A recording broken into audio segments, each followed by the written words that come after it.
Welcome to Small Arms Solutions. Today we're going to be talking about a very popular gun, probably one that's really gained legendary status through its use in SOCOM, this being one of the most advanced rifles in the industry. This is the SCAR 16S. This is based off of the Mark 16 that was developed during the SCAR program. We're talking about where the SCAR program came from. Back around 2001, around the beginning of the global war on terrorism, SOCOM was having some issues with their M4 carbines. In fact, during that time period, 2001, Colt had the largest amount of product quality deficiency reports they've ever had. I know something around 100 and something. However, after that, the number went down, and pretty much since then, those have been non-existent. Colt has had no issues really at all. But SOCOM, when they started using the M4 carbine, again, the M4 carbine wasn't designed to be a primary weapon of Special Operations Forces. It was designed to be for non-essential personnel or support personnel. The Special Forces, the SEALs, they tested it, they liked it, they liked the lightweight, they liked the accuracy. They found that it was better all-around rifle than the M16 A2 rifle or A4 rifle. So they started carrying them. Well, as soon as they started carrying them, they started finding some issues. They found issues with the barrels blowing, actually the barrels blowing up, bolts breaking. They had issues with barrels coming loose. They had gas leaking issues from the boat carriers. And this was all around the 2000-2001 time period. Now, for as far as the responsibility for that, we're going to go through each one of those and talk about what the actual issue was with those. SOCOM went to Colt for assistance for as far as making modifications to the M4 carbine, and Colt wouldn't do it because they said that the Army is the project manager on the M4, and they can't make any of those changes without the authorization of the Army. And the Army was not seeing the issues that SOCOM was. It was a totally different. It was a totally different experience between what the regular Army and SOCOM was seeing. So due to those issues, SOCOM decided they wanted their own weapon. They wanted one that they were the product manager on. They were able to change at will. They were able to set up the requirements that they didn't have to go to the Army for approval. Hence the commencement of the SCAR program. But I want to give you a little bit of a background of the issues with the M4A1 that in the end would be the demise of the SCAR 16. Those issues did exist. Some of them were the responsibility of the manufacturer, others were not. The first thing we're going to talk about is the actual barrels blowing themselves. The barrels blowing themselves was not a deficiency based off of the manufacturing process. There are some different tactical situations where SOCOM uses where there's a braking engagement where two guys will actually lay down a high volume of fire while the other ones are able to escape. Well, basically, you're trying to turn a 7-pound carbine into a light support weapon. It's doing the job of a belt-fed machine gun. And what would happen is those barrels would heat up. It would have failures from heat. And also what would happen is once you get up to around 12 to 1500 degrees Fahrenheit, the barrel reaches what's referred to as transformation temperature, which is the point that the heat treating actually goes. And once the heat treating is gone, the barrel can no longer take the pressure. And normally where the barrel would explode was the hot gases and everything, and a bullet would come out the side of the barrel right behind the ejection or the front sight base. Now that would happen during firing. Also, it happened where the customers claimed that they took it out and fired the first couple rounds and it blew up, which also makes sense because once the barrel is brought to that temperature, there's no saying how long it's going to last before it actually blows. So, say the last firing sequence they did, they got the barrel up to transformation temperature, and then they stopped firing, put the gun away, cleaned it, whatever, and start firing again. They shot first shot or two, barrel would fail. So again, what this was SOCOM was trying to use this rifle for something that it wasn't designed for, or the M4 carbine, something that was totally not designed for. And the Army does not run their guns the same way that SOCOM does, so they were not seeing this as an issue. Now the solution for that was what's referred to as the M1 or the M4A1 SOCOM barrel, which was a heavy barrel. That heavy barrel increased the threshold for cook-off. It also increased its threshold for as far as heat. It lasted a lot longer before it got up to that temperature. It did have a slot that was machined on the front of the barrel, right behind the front sight base for insertion of the M203 grenade launcher. That barrel was not designed by Colt. That was actually designed by Crane, Naval Service Warfare Center, to deal with that issue. The next issue was the bolts. Now, as we just mentioned, Colt had a series of product quality deficiency reports. Many of those problems that came out of that one bad year were bolt-related issues.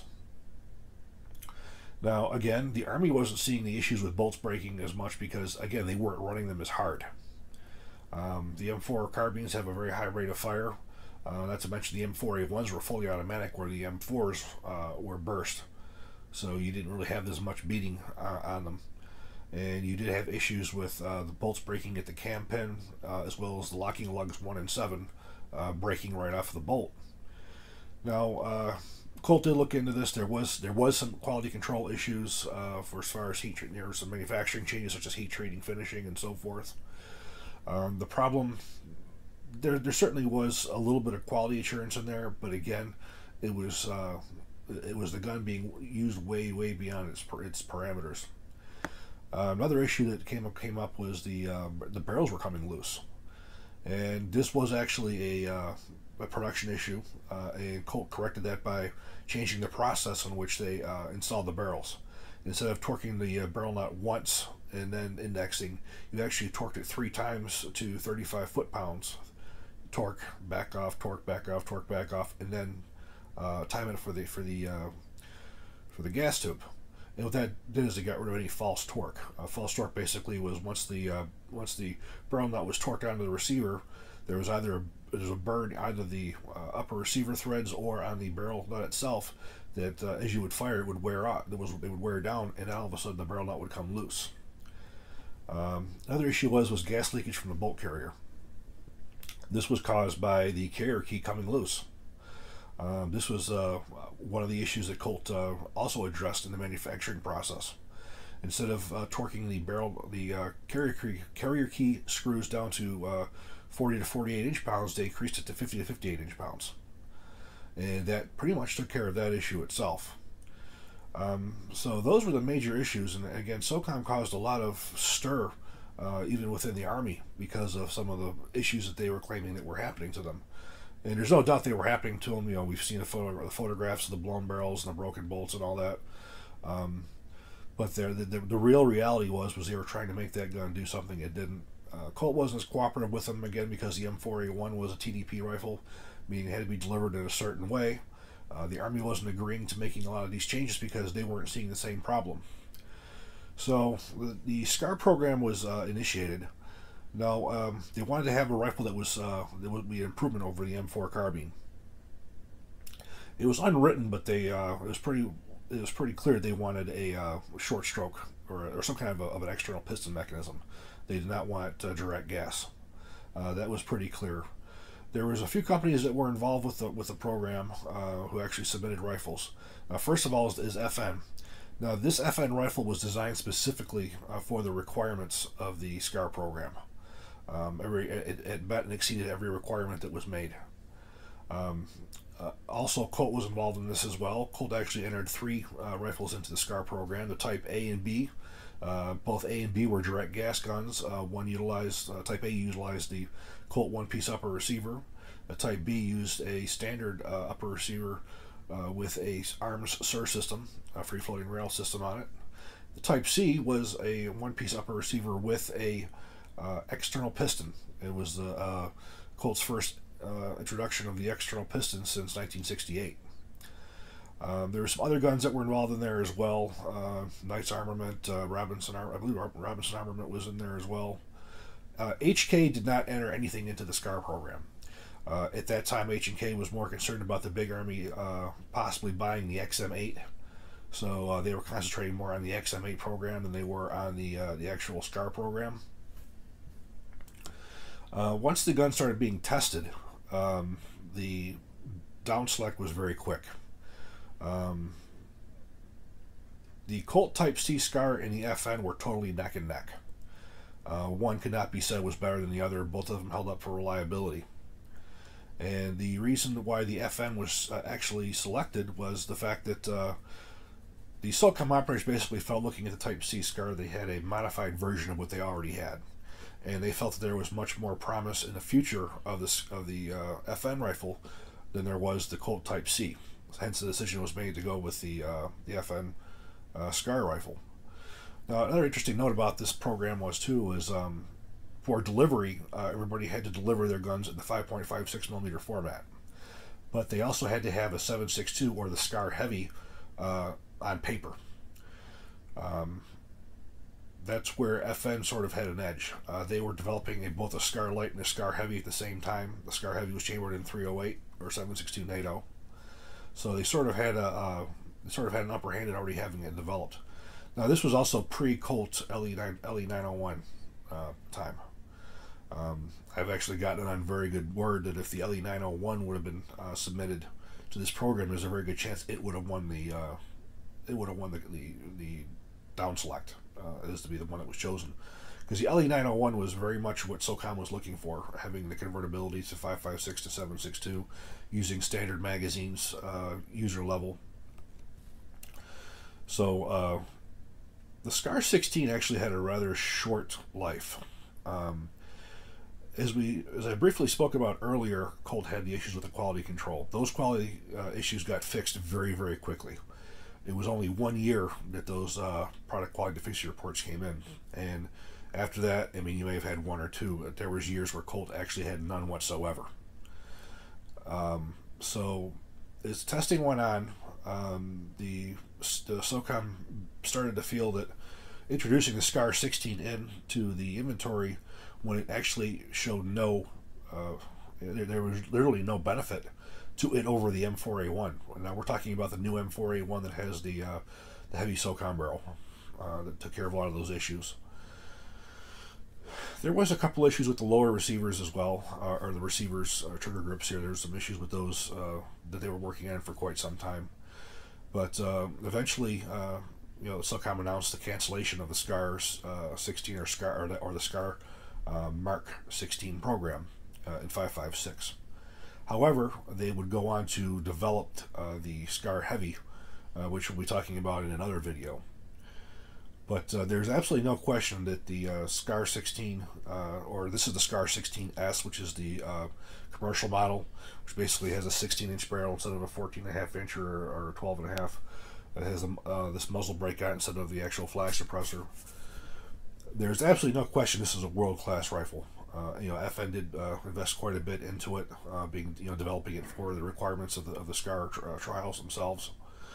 The SCAR Heavy would basically be the exact same rifle that you see here, just a little bit larger, to take the 308. So we're going to go over the actual SCAR 16S from the butt to the muzzle, and we're also going to talk about some of the supporting components that come out for this thing. It was pretty quickly, once this thing was introduced, that people had developed some accessories to make this thing even better.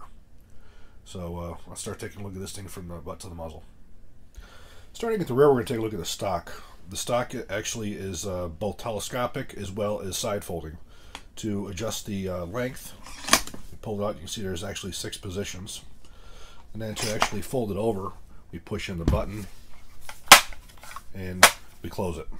So if you're in a mounted condition, you definitely shorten it up, especially if you have the shorter barrel. Now the stock has actually always been if anybody wants to say the weak link of the rifle. People have claimed and said that this actually is broken due to it being plastic. That's something that I haven't really been able to totally confirm or not, but I know there's been many stocks that have been redesigned to deal with that issue. We're going to go over some of those highly enhanced components towards the end of the video, because there are some absolutely incredible updates that have been made for this rifle. The actual Mark 16 was actually flat dark earth in color. As you can see, this one's in black. The SCAR 16S comes in both flat dark earth and black. I actually ordered it in black. I never really got into the flat dark earth colors myself, so I don't generally prefer black as in the black rifle. Okay, now looking at the receiver itself, this is actually manufactured of aluminum. This is all one piece up here.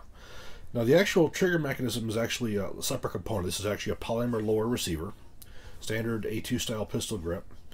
You have a very high profile safety, safe and semi on this one. You notice you'll have an ambidextrous magazine release. You have your bolt catch. Your cocking handle sits up here. This has been a point of contention for some because it's reciprocating. Reciprocating means when you fire the rifle, the bolt comes back, the handle comes back with it. Now, some people feel that's distracting. Some people feel that you can cause malfunctions with that, and other people it doesn't bother. Myself, it doesn't bother me one bit. My hand is nowhere near where that handle is.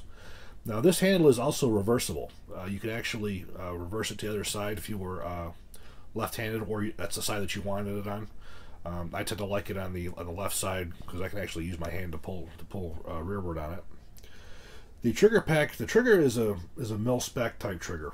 It's got creep to it. It's a little on the heavier side.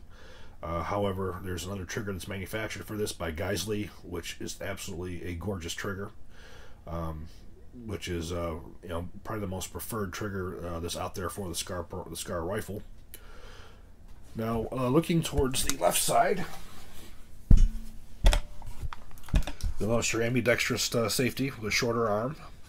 You have your magazine release. You also have a fire cartridge case deflector. The rate of fire of this thing is relatively slow, so the cartridges tend to eject to the 4 o'clock angle. So definitely is good to have that there.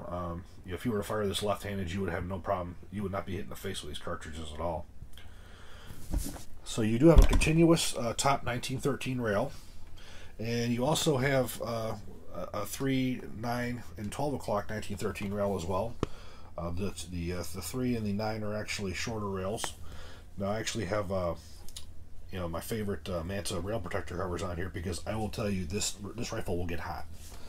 Due to the way the barrel is held into this thing by these screws here and everything, this gets hot awfully quick. So I find the Manta rail protectors as being very, very important.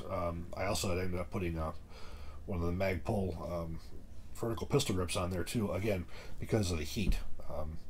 This thing wasn't even fully automatic. It doesn't take very long for that to get hot enough where you really can't hold it. So, the Manta rail protectors really, really shine. Now, the barrel itself, if you look forward here, you have a folding front sight. And it adjusts just like a regular M16 or M4 4-position.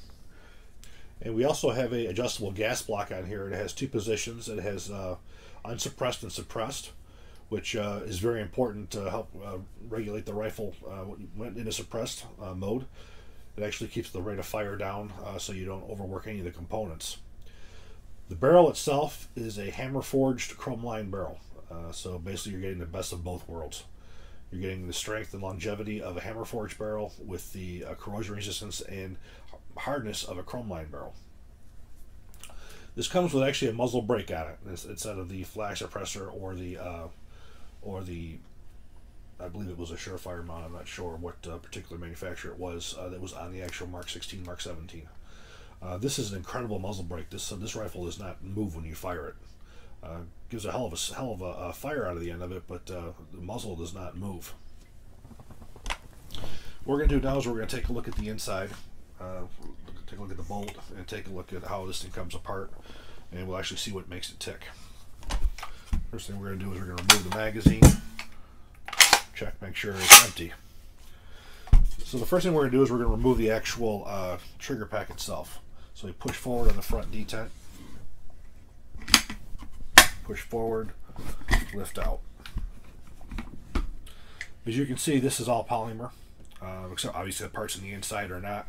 But this is not a high stress part, so polymer is definitely not an issue with being used for it. This is actually a semi-automatic trigger module. They also make selective fire ones. You can replace the pistol grip if you want as well. Some people don't like the original A2. Myself, I prefer the Magpul Myad. I just haven't gotten around to putting one on this yet. The stock itself, we just drop down. That slides right off. Now we actually remove the bolt group. Basically, we pop that right out, the end cap right out. Now we're going to pull the bolt back right until it gets to the rear. Then we're going to take the charging handle, lift that out. Now we're going to pull the bolt carrier group out.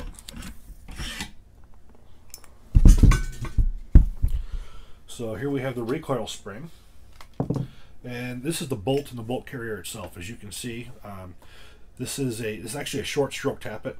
The actual piston's inside of here. We're going to get to that in a minute, where it strikes the face of it, driving it rearward. There's a lot of mass to this bolt carrier itself, a significant amount of mass. You have a proprietary bolt. This is not a standard M16 AR-15 bolt. It's extremely well made. Another thing I want you to take a look at here is the cam track here. Take a look at how much dwell time there is. If you were to compare that to basically an M16, the actual cam track is much shorter, so you don't get as much time. So when the bolt is locked, as the carrier moves rearward, it's got quite a length of travel before it actually unlocks. This actually contributes to the slower cyclic rate and also the easier extraction. Stop. This is some of the bolt carrier group. We're going to remove the firing pin retaining pin. Remove the firing pin itself. Remove the cam pin. And the bolt comes right out the front. Now there's very little dirt gets into this because again, it is an external piston system, so you don't really get a lot of dirt. And the actual bolt itself, the extractor is removable, not really necessary right now. That's perfectly clean. Very well built bolt, very strong, very durable. These, like everything else, have been particle proof tested to ensure against any kind of a stress fracture. These bolts were designed in mind with not breaking. You have a lot more surface material around the sides here, so it's not going to break around the cam pin. So it was made with durability in mind. Now to actually remove the gas piston itself,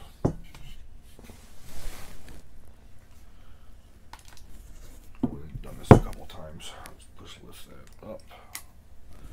We push in on the detent.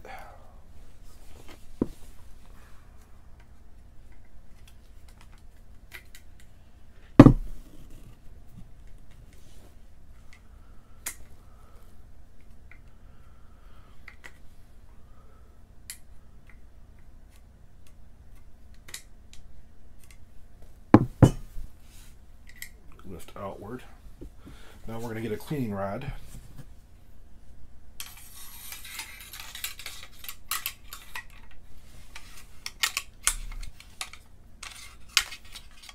After you remove the gas valve, you can remove the actual piston itself. As you can see, this is a short stroke tappet.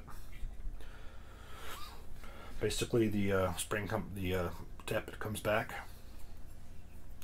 strikes the face of the carrier, drives it rearward. It's very, very clean. You also will notice there's actually gas rings on here. The reason why you put gas rings on a piston gun like this is by having gas rings, you actually have a tight gas seal that enables you to use less gas than if you were to have like an AK, where you were to have a solid piston going into a gas block.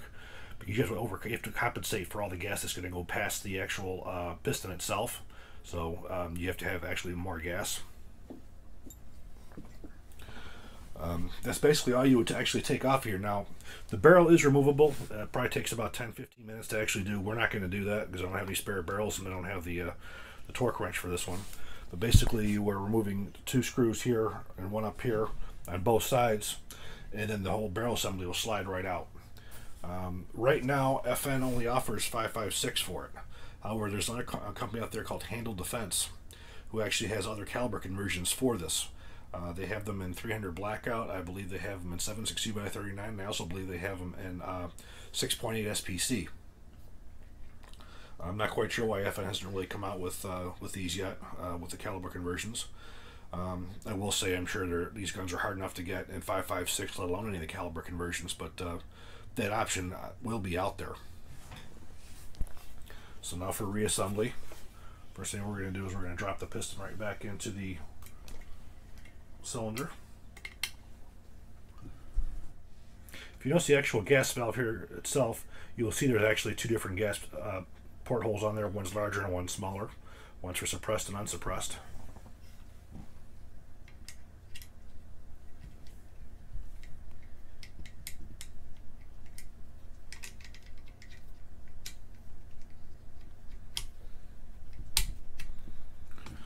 basically all we're going to do is we're going to push that back in place. And this is position here is for regular fire. Then we push that in.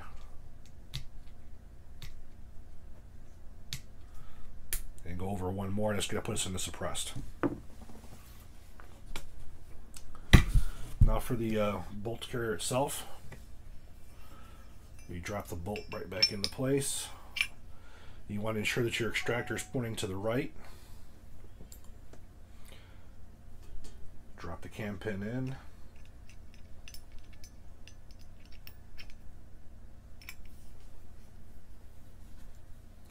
Drop the firing pin in like so. Now the actual firing pin retaining pin's got a little bit of a gasket on it. It only goes in one way.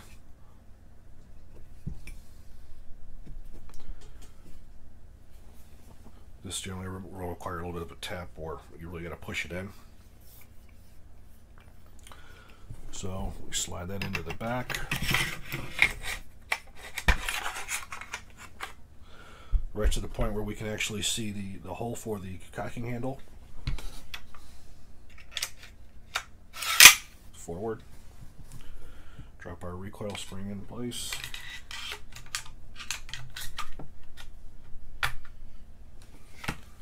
Now we slide the stock right back. And once we have that,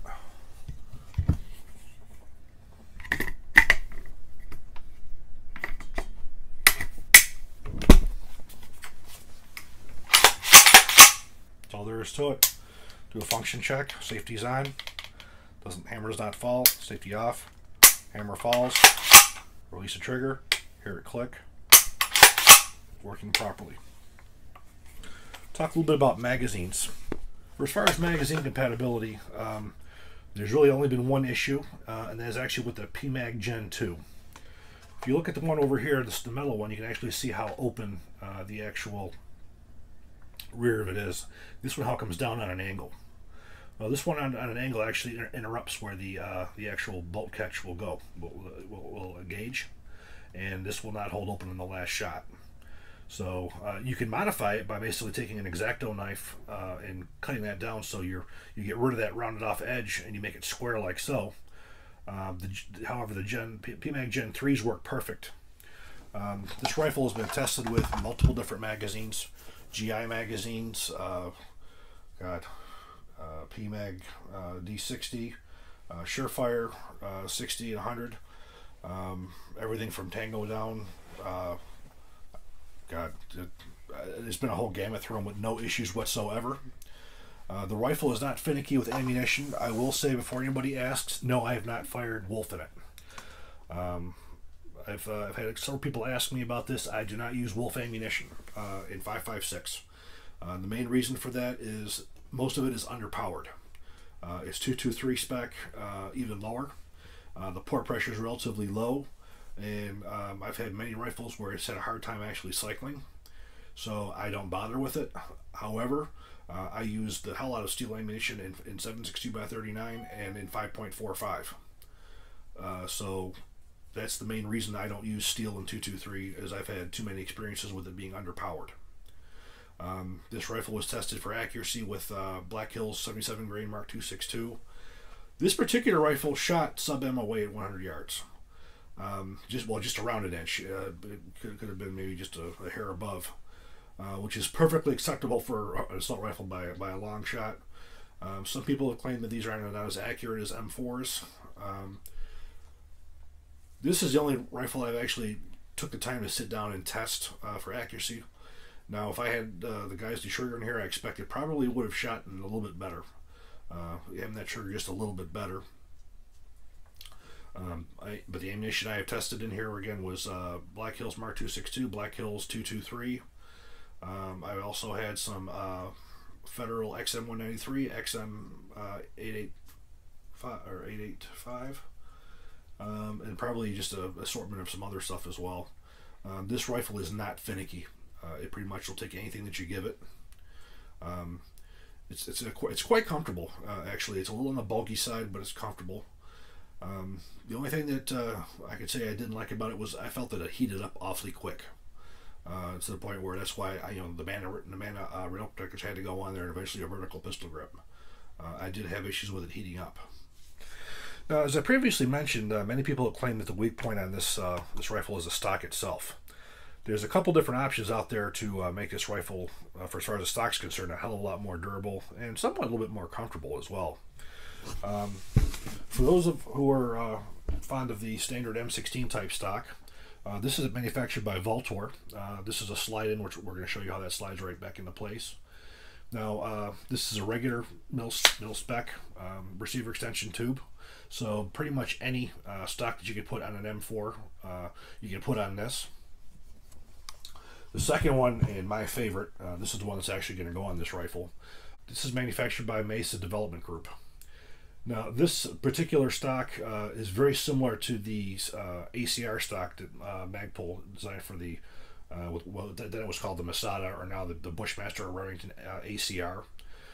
Like the Scar, you do have a cheek weld that will rise for using optics. You do have side folding, and you do have multiple positions. Now, to put these on, again, very, very simple. Done at user level.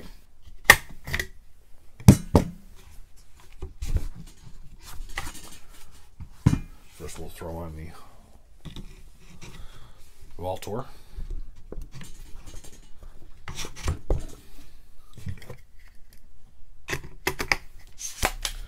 So again, we have a regular M16 type. This is actually a 6 position. This would be Valtor's A5 model. And here we have the Connecticut Development Group stock. I absolutely love it. Both sides, nice rubber butt pads. You have a QD attachment point, a regular sling point. And then when you open it, you actually have a compartment in there to store batteries as well. Now, looking at rail options, many people who look at this, they say that the actual rail is too short. On the front here, especially those guys who like to do that sword type hold where they're holding it up in the front like this, which I don't do, but some people do like that. Now, we got a couple different rail extensions to look at. First one, probably the finest made one, is also done by Connect Development Group. Basically, you're going to remove some screws in the bottom here and replace this, and this is going to cover the actual gas block itself. Now you can actually add some rails to it also. So if you want to put something on the side, you do have a top rail here if you want to mount either a laser or a PEC 4 or something along those lines. It will be free floating as well. These also come in black and flat dark earth. And another one is going to be manufactured by Valtor. Valtor and Connect Development Group are the two main companies that make the highest end accessories for the Scar. And this is actually a 2-piece. Works very similar. The main difference between this one and the Kinetic Research Group is this is actually key mod instead of having M-lock on it. But again, this is put on at user level. I haven't actually put one on yet because I just haven't decided what I'm going to do with it yet. But the option is there for you to do whatever you want. Many of the rifles that are actually issued will actually have one of these types of rails on them. Connect Development Group actually does a lot of work with FN themselves, for as far as having some of their products put on by them as the OEM. Because again, the quality is excellent. Another issue is the actual cocking handle itself. Now, some people don't like the way this cocking handle is. Also, what can happen with it is, depending on how your actual scope is itself, your hand can actually hit that. So, Connect Development Group has designed an excellent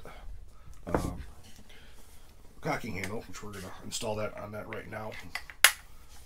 That actually will be staying on this rifle.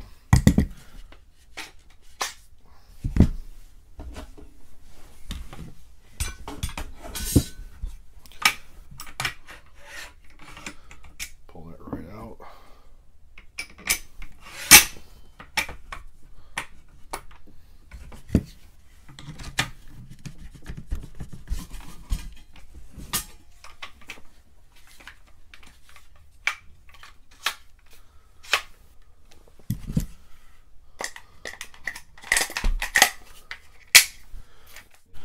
So it's definitely something I recommend for anybody who gets one of these rifles.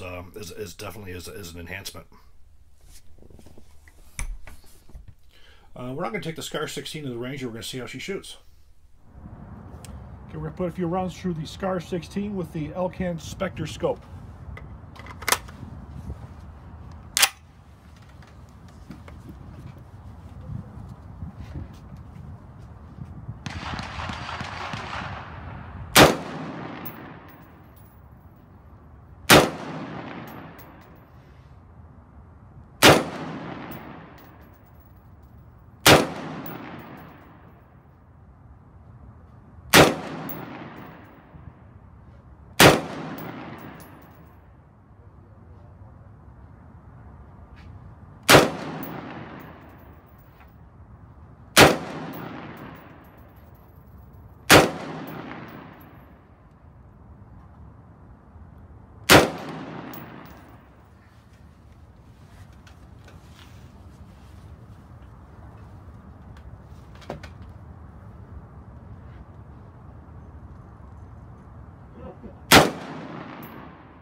Scar 16 is undoubtedly a world-class military type rifle.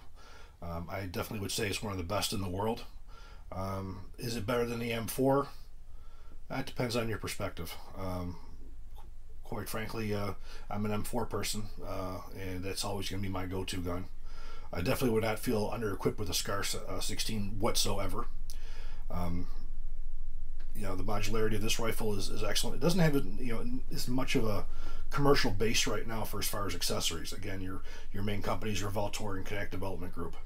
Those are the main companies that are putting out accessories for it. The modularity of it does allow you to do that. Handle Defense coming out with the caliber conversions allows you to do that. So, you know, it's definitely got the modularity. The only problem with it is the price tag. These generally run around $3,000, or close to it.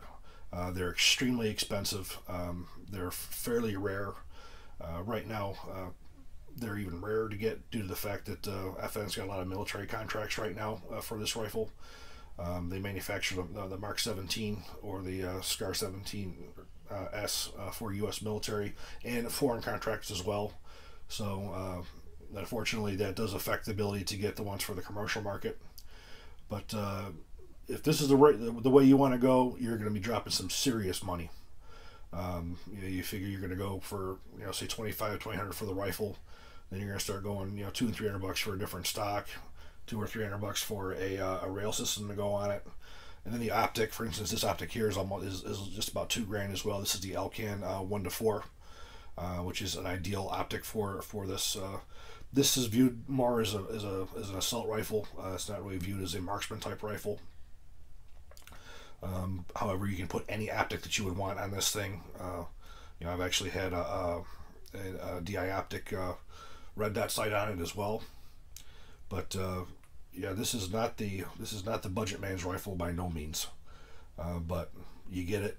You definitely can say you're getting one of the best in the world. I do thank you for watching the video. I hope you enjoyed it. Please click like and please subscribe. Thank you.